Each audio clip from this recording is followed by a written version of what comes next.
اللہ کی سرتاب قدم شان ہے یہ، انسان نہیں انسان وہ انسان ہے یہ، انسان نہیں انسان وہ انسان ہے یہ۔ اور قرآن تو ایمان بتاتا ہے انہیں، قرآن تو ایمان بتاتا ہے انہیں، ایمان یہ کہتا ہے میری جان ہے یہ، ایمان یہ کہتا ہے میری جان ہے یہ۔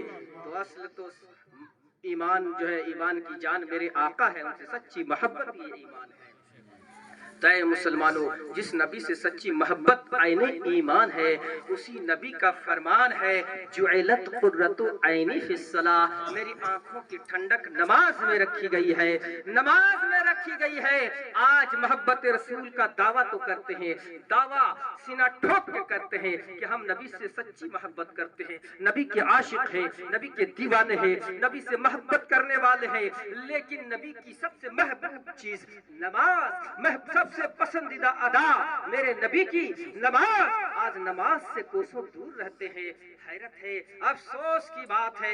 اے مسلمانوں، میں نے یہ کہا تھا کہ ایمان کے باوجود بھی جہنم میں جانا پڑے گا، آئیے اس کی بھی دلیل میں پیش کیے دیتا ہوں۔ قرآن مقدس کا ارشاد ہے، اللہ کا فرمان ہے، اما پارہ میں اکثر لوگ اس سورہ کی تلاوت کرتے ہیں، پڑھے لکھے بھی اور جو پڑھے لکھے نہیں ہیں وہ بھی کسی طرح سے چھوٹی چھوٹی صورتیں سیکھتے ہیں اور نمازوں میں پڑھتے ہیں۔ اس میں یہ ہے جو ارأیت الذین یکذبون بالدین، جو پڑھتے ہیں ارأیت الذی یکذب بالدین فذلک الذی یدعو الیتیم، اسی میں ہے آگے فویل للمصلین الذین هم عن صلاتهم ساہون، فویل، اللہ نے فرمایا ویل ہے ان کے لیے جو اپنی نمازوں کو بھول بیٹھتے ہیں، اپنی نمازوں کو چھوڑ دیتے ہیں، پڑھتے تو ہے وقت گزار کر پڑھتے ہیں، وقت پر نہیں پڑھتے ہیں، ان کے لیے ویل کا عذاب سنایا گیا ہے۔ اے مسلمانوں سنو، ویل کس چیز کا نام ہے؟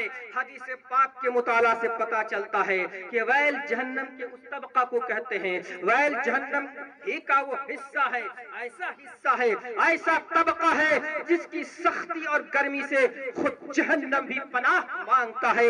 اے مسلمانوں، جو نماز سے غفلت برتتے ہیں، وقت پر نہیں پڑھتے ہیں، وقت گزار کر پڑھتے ہیں، اس کی اہمیت کو نہیں سمجھتے، کبھی پڑھتے کبھی نہیں پڑھتے ہیں، ان کے لیے اتنا دردناک، اتنا خطرناک عذاب سنایا گیا ہے، اتنا دردناک عذاب کی وعید سنائی گئی ہے۔ تو جو سیرے سے نماز پڑھتے ہی نہیں ہے، ان کے عذاب کا عالم کیا ہوگا، انہیں کتنا دردناک عذاب ہو سکتا ہے اور جہنم کے کس طبقہ میں ڈالا جا سکتا ہے، آپ سوچ نہیں سکتے ہیں۔ اے مسلمانوں ذرا غور کرو، یقیناً اللہ تعالیٰ نے مسلمانوں کو مخاطب کیا ہے کہ اپنے آپ کو بھی جہنم کی آگ سے بچاؤ اور اپنی بیوی بچوں کو بھی جہنم کی آگ سے بچاؤ۔ جب یہ آیت کریمہ نازل ہوئی تو حضرت عمر فاروق اعظم رضی اللہ تعالی عنہ نبی کی بارگاہ میں پہنچتے ہیں۔ کون عمر؟ وہ عمر جنہیں دیکھ کر شیطان اپنا راستہ بدل دیتا تھا، وہ عمر نبی پاک صلی اللہ تعالی علیہ وسلم کی بارگاہ میں پہنچ کر عرض کرتے ہیں، اے میرے آقا، اتنی بات تو سمجھ میں آئی، قو انفسکم، اپنے آپ کو بچاؤ، لیکن یا رسول اللہ ہمیں یہ سمجھ میں نہیں آئی کہ اپنے بال بچوں کو بھی بچاؤ، اپنے اہل و عیال کو بچاؤ، اس کا مطلب ہمیں نہیں سمجھ میں آیا۔ نبی پاک نے ارشاد فرمایا، اے عمر سنو، اس کا مطلب یہ ہے تنہونہم اما نہاکم اللہ وتأمرونہم بما امر اللہ۔ اے عمر، اس آیت کریمہ کا مفہوم یہ ہے، اس حکم کا مطلب یہ ہے کہ اللہ تعالیٰ نے تمہیں جن باتوں سے منع فرمایا ہے، تم بھی اپنے آپ کو ان چیزوں سے روکے رکھو، اپنے آپ کو ان باتوں سے بچاؤ اور اپنے اہل و عیال کو بھی ان کاموں سے روکو، اپنی بیوی بچوں کو بھی ان باتوں سے روکو، ان فعلوں سے روکو، ان کاموں سے روکو، ان افعال سے روکو، اور جن باتوں کا اللہ نے تمہیں حکم دیا ہے، جن چیزوں کے بجا لانے کا حکم دیا ہے، جن باتوں پر عمل کرنے کا حکم دیا ہے، تم خود بھی عمل کرو اور اپنی بیوی بچوں کو بھی عمل کرنے کے لیے کہو، انہیں بھی ان کی تلقین کرو، سکھاؤ، حکم دو، عمل کرنے کے لیے کہو۔ اپنی بیوی بچوں کو بھی جو تمہارے ماتحت ہیں، جو تمہارے زیر نگرانی ہیں، ان سے کہو۔ پتہ کیا چلا مسلمانوں کہ گارجین بھی، ماں باپ بھی اچھے اعمال کریں، مثلا نماز فرض ہے، روزہ فرض ہے، حج و زکوٰۃ کی ادائیگی فرض ہے، تو ان افعال پر ہم خود بھی عمل کریں، ہم خود بھی نماز پڑھیں، خود بھی روزہ رکھیں، خود بھی حج و زکوٰۃ کی پابندی کریں اور اپنے بال بچوں کو بھی ان باتوں کی تلقین کریں، ان باتوں کی تعلیم دیں۔ اسی لیے نہ حدیث پاک میں ہے بچہ جب 7 سال کا ہو جائے تو اسے نماز کی ٹریننگ دیا کرو، نماز کی ٹریننگ دیا کرو، اور جب 10 سال کی عمر کو پہنچ جائے اور نماز نہ پڑھے بچہ تو اسے مار کر نماز پڑھواؤ۔ اولاد، میں یہ بات اس لیے عرض کر رہا ہوں کہ اولاد کے بہت سارے حقوق ہوتے ہیں ماں باپ کے سر پر۔ ماں باپ تو یہ سوچتے ہیں، جو پڑھے لکھے نہیں ہوتے ہیں اکثر، وہ یہ سوچتے ہیں کہ ہمارے ہی حقوق ہیں اولاد پر،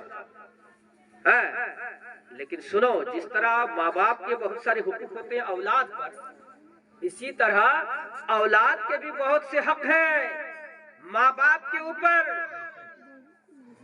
یہ جاننا ضروری ہے۔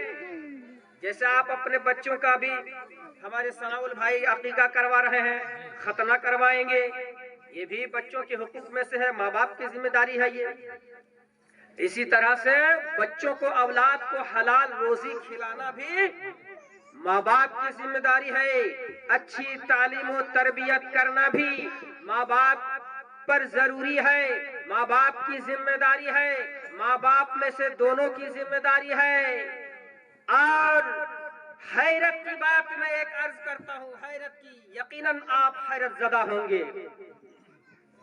ماں باپ کے حقوق بہت سے ہیں، بے شک ماں باپ کا بڑا مقام ہے۔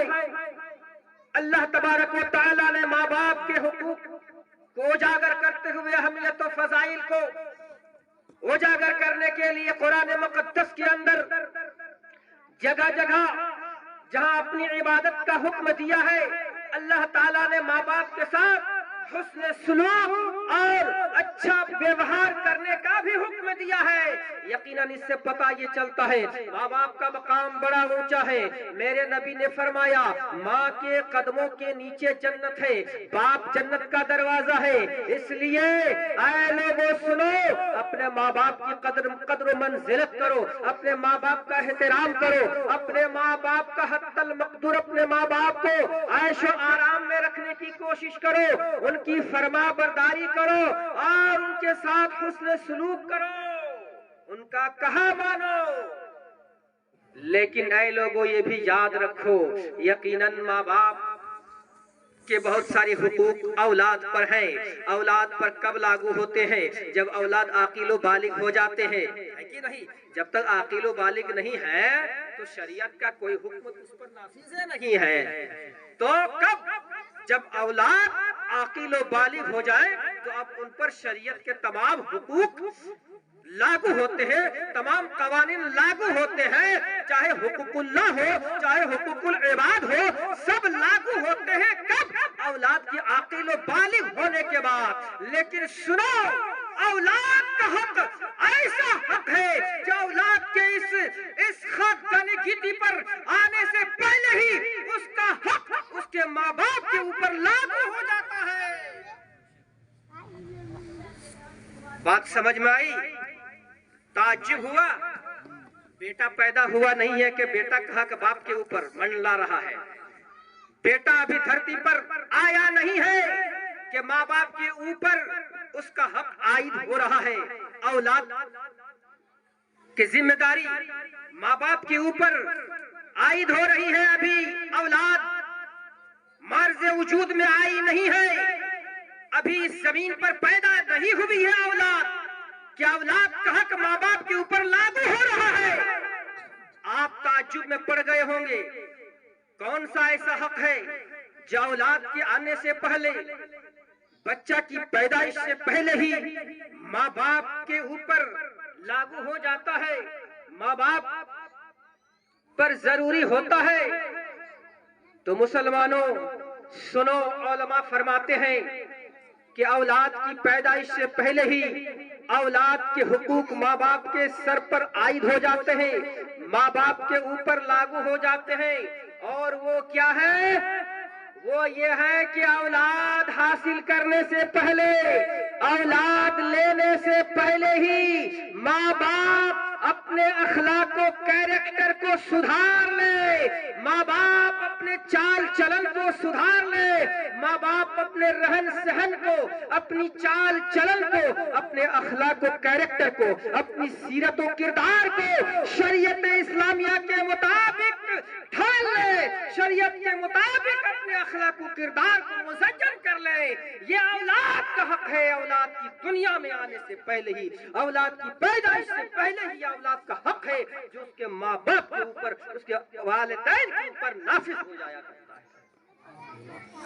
اسی لیے حدیث پاک میں بھی آیا ہے، میرے نبی نے فرمایا تنکح المرأۃ لاربع، 4 خوبیوں کی وجہ سے عورتوں سے نکاح کیا جاتا ہے، لحسنہا ولجمالہا ولحسبہا ولدینہا فاظفر بذات الدین۔ میرے آقا نے فرمایا 4 خوبیوں کی وجہ سے نکاح کیا جاتا ہے، عورت کے حسن و جمال کی وجہ سے، ان کی مالداری کی وجہ سے، ان کے حسب و نسب اور اچھے خاندان سے ہونے کی وجہ سے، اور ان کی دینداری کی وجہ سے، فاظفر بذات الدین، تو تم دیندار کو اختیار کرنا، تربت یدا، تم دونوں جہاں میں کامیاب و کامران ہو جاؤ۔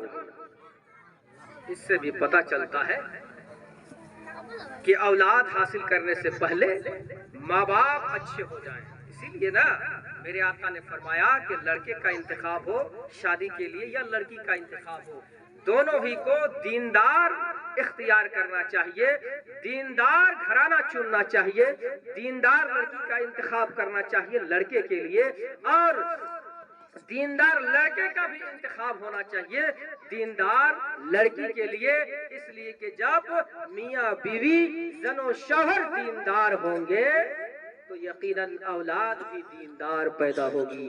بہت سے واقعات ہیں، بیان کرنے کا وقت نہیں ہے، کیونکہ مختصر پروگرام ٹھنڈ کا وقت ہے، لہٰذا میں تفصیل میں جانا نہیں چاہتا ہوں۔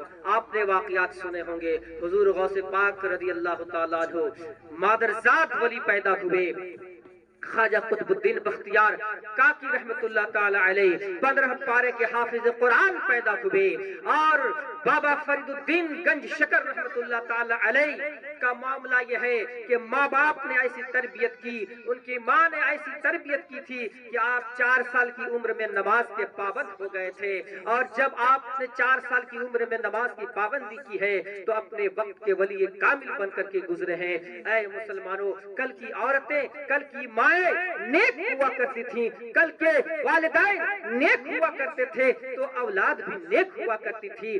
ہم یہ نہیں کہتے کہ آج بھی غوث اعظم جنم لے گا، نہیں، غوث اعظم تو پیدا نہیں ہو سکتا، خواجہ غریب نواز تو دوبارہ نہیں آ سکتے، لیکن اگر ہم غوث اعظم کے طور و طریقوں کو اپنائیں، خواجہ غریب نواز کے طریقوں پر چلنے کی کوشش کریں اور شریعت اسلامیہ کے مطابق ہم اپنی زندگی کو گزارنے کی کوشش کریں گے تو انشاءاللہ العزیز اللہ تبارک و تعالی ہمیں جو اولاد سے نوازے گا وہ اولاد بھی نیک پیدا ہوگی، وہ اولاد دیندار ہوگی، وہ اولاد اللہ تعالی کا بھی فرما بردار ہوگی، اور اپنے ماں باپ